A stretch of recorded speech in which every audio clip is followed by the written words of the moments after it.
Hey, what's up, DIYers, Mike Borders with the Mike Borders channel. Thank you for watching. We are talking household circuit breakers, and in today's video, the proper and safe way on how to replace a double pole circuit breaker that has two 25 amp switches. Let's take a look. DIYers, making our way to our household circuit breaker panel. Behind the sunshine and saltwater frame is our access door.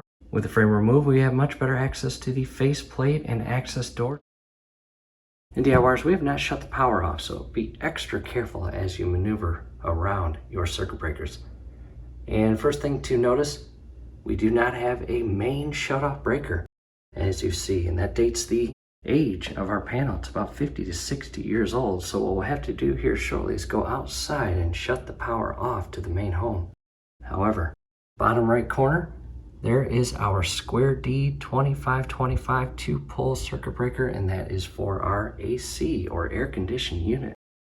In addition, you see on the left-hand side an A, on the right-hand side a B, and that is their respective buses. In other words, on the left-hand side is the A bus bar, and on the right-hand side the B bus, and all the breakers connected to the B bus bar.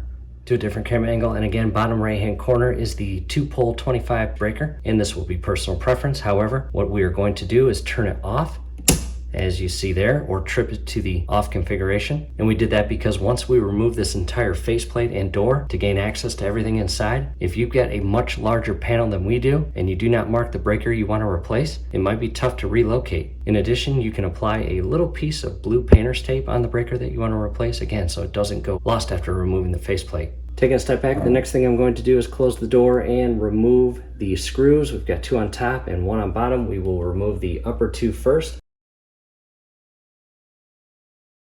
And I'm going to hold the upper portion of the panel as I loosen and remove the bottom screw. And if yours is like ours, paint it over. Just be extra careful as you allow the panel to separate from the wall. The last thing you want is the panel peeling a bunch of paint away as you pull the door away. Again, we have not turned off the power. Be extra careful. Do not touch anything inside there. No wires, no breakers, no hardware, no nothing. Coming into a close-up view, and I want to focus on the two upper larger wires or cables feeding into their respective jacks and powering each bus bar and bus. And again, we have not shut off power. To a different camera angle, and again, grabbing this tool, this is a must. I'm going to turn it on. You will notice the tip or probe glows green. And DIYers, we are going to use this tool to show you that right now it is not currently safe to service or replace our breaker. And by using this tool, as I get close to any of the wires and touch them, the tool should blink and beep. We'll go up top. Again, those are live wires. Electricity is feeding through them.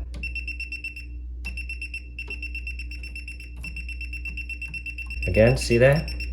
And coming over here, we have already shut this breaker off and there is no power going into the breaker. However, still not safe to service because you have live electricity around this entire housing or panel. And from here, let's go outside and shut the power off. Making our way outside, and inside this entire enclosure, we will be able to locate our exact home's meter and shut the power off. Coming inside the enclosure and locating our exact meter, as we see right there. And we will switch that up to the off position. Back inside and going back to this very important and must-have tool, turning it on and just testing for electricity. And these are the main wires that come in from outside. So if these don't have electricity, that's a good thing. Continuing on and touching every single wire in this entire control panel.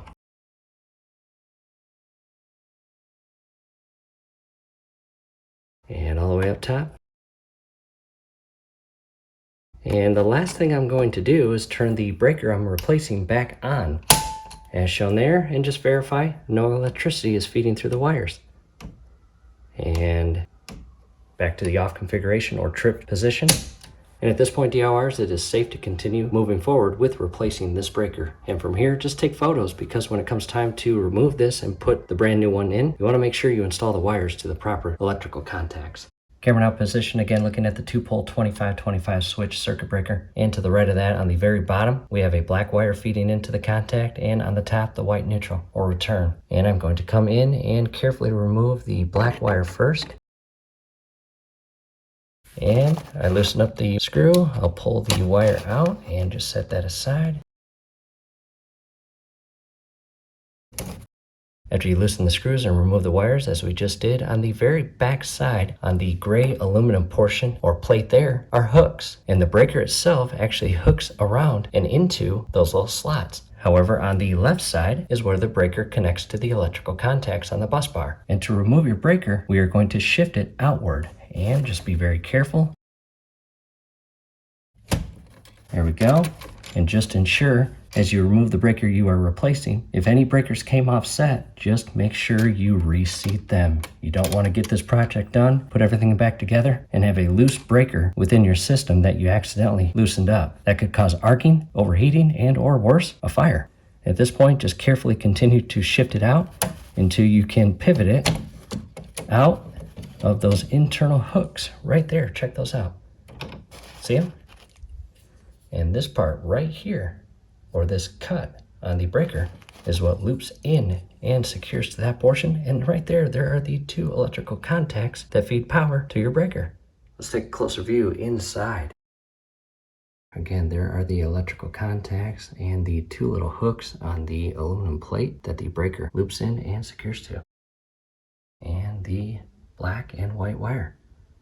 We've made our way to the workstation, and on the left-hand side is our 50 to 60-year-old Square D branded circuit breaker. And on the right-hand side is our brand new Siemens brand circuit breaker. And again, this is 50 to 60 years old, and the information sticker or part number sticker or info, barely readable. And just make sure your new one, even though it is a different brand, is the exact same size and everything, as you see right there.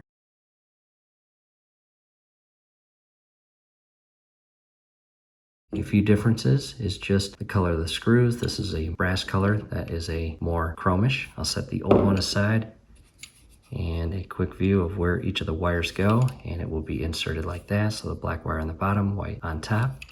And again, here is the little hooks that the breaker will be shifted in and behind those internal hooks and shifted into place. And on the opposite side, again, here are the electrical contacts of the breaker that will shift in place. And as we install this and shift it in place, there might be much more resistance when these electrical contacts meet the contacts inside, because again, the old one is 50 to 60 years old.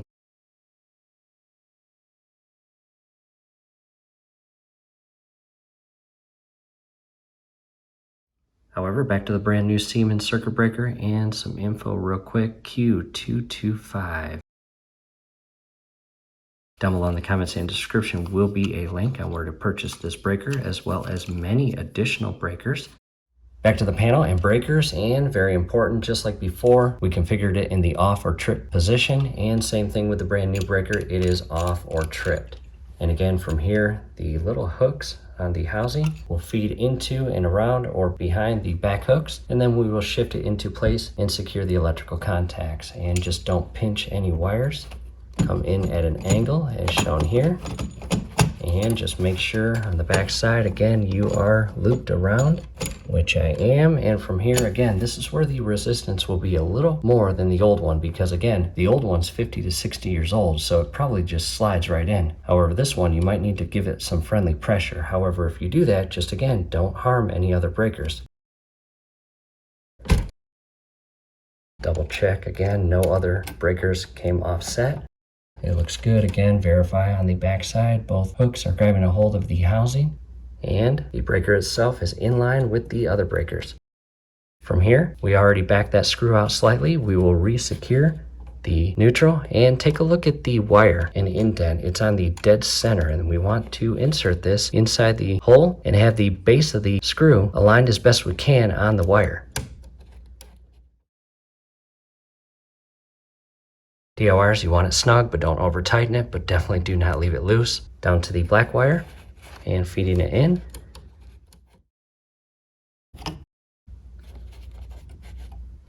Taking a step back, and after securing everything, just double, triple, and quadruple check everything before we go back outside and restore power to the home. Back inside, and again, DIYers, the power is on. It is no longer safe to touch anything inside this panel. However, going back to our tool, turning it on, and again, not safe. However, the breaker we just replaced is still off. From here, we'll turn the breaker on, and we're going to check for a few things. We're going to make sure there is no electrical sparking, no humming or buzzing coming from the breaker, nor any vibration. In addition to that, we want to make sure the brand new circuit breaker is not smoking or giving off any burning odors. That would be terrible. If that happens, immediately go back outside and shut your power off and address the situation. In most cases, the electrical wires are not properly secured, or the breaker itself is not shifted in properly and secured to the internal electrical contacts. So again, get that addressed. However, from here, once we turn the breaker on, again, we are checking for all of those things. So far so good, no electrical sparks, no humming, no buzzing, no vibrating, and we are going to basically monitor it over the next 4 to 5, maybe 6 hours to ensure everything is operating as designed and properly. DLRs, we are back with you. It's been about 6.5 hours, and I've seen nothing out of the ordinary, which is awesome. It is now time to carefully resecure the faceplate and panel cover.